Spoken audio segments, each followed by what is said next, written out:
शुद्ध सोने को 22 कैरेट कहते हैं तथा यदि यह काफ़ी नरम होता है, इसलिए आभूषण बनाने के लिए यह उपयुक्त नहीं होता है।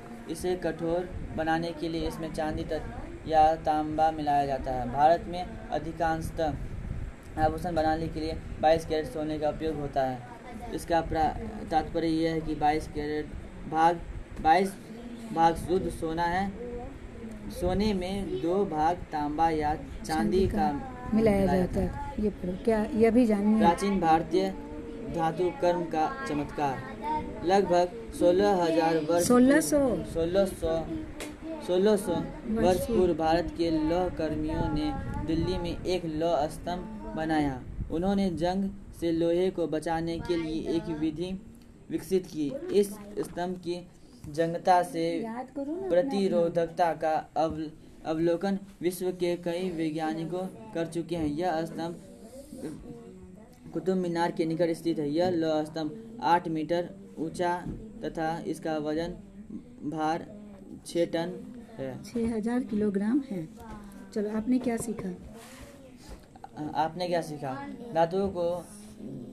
तत्वों को धातु एवं अधातु में वर्गीकृत किया जा सकता है। चलो बोलो, कितने एलिमेंट्स है टोटल? 118। 118 में धातु कितने हैं? 91। और अधातु कितने हैं? 20। और क्या है? और उपधातु कितने? 7। धातुएं तन्य आघात वर्धीय, चमकीली एवं ऊष्मा तथा विद्युत की सुचालक होती है।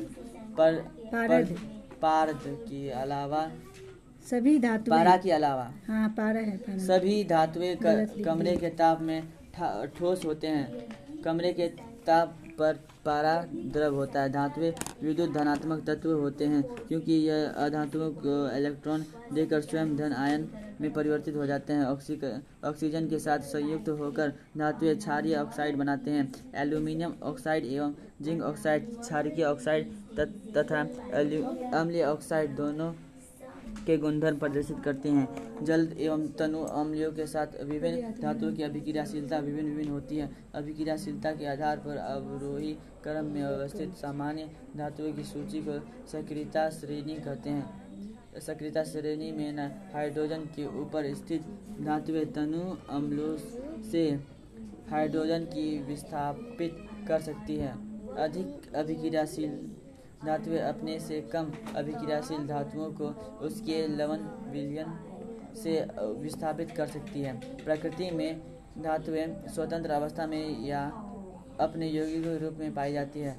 अयस्क से धातु का निष्कर्षण तथा उसका परिष्करण कर उपयोगी बनाने के लिए प्रक्रम को धातुक्रम कहते हैं। 2 या 2 से अधिक धातुएं एवं एक धातु या एक अधातु के समागमी मिश्रण को मिश्रातु कहते हैं। लंबे समय तक आर्द्र वायु के संपर्क में रहने पर लोहा जैसे कुछ धातुओं की सतह संक्षारित हो जाती है। इस परिघटना को संक्षारण कहते हैं। अधातु गुणधर्म धातुओं के विपरीत होते हैं। या न तो आघातवर्ण्य होते हैं और न ही तन्य होते हैं। ग्रेफाइट के अलावा सभी धातुएं ऊष्मा एवं विद्युत के कुचालक होते हैं। ग्रेफाइट विद्युत का सुचालक होता है। अधातुएं विद्युत ऋणात्मक तत्व होते हैं क्योंकि धातुओं के साथ अभिक्रिया में इलेक्ट्रॉन ग्रहण कर ऋण आवेशित आयन बनते हैं। अधातुएं ऑक्साइड बनाते हैं जो अम्लीय या उदासीन होते हैं। अधातुएं तनु अम्लों में हाइड्रोजन का विस्थापन नहीं करते हैं। यह हाइड्रोजन के साथ अभिक्रिया कर हाइड्राइड बनाते हैं।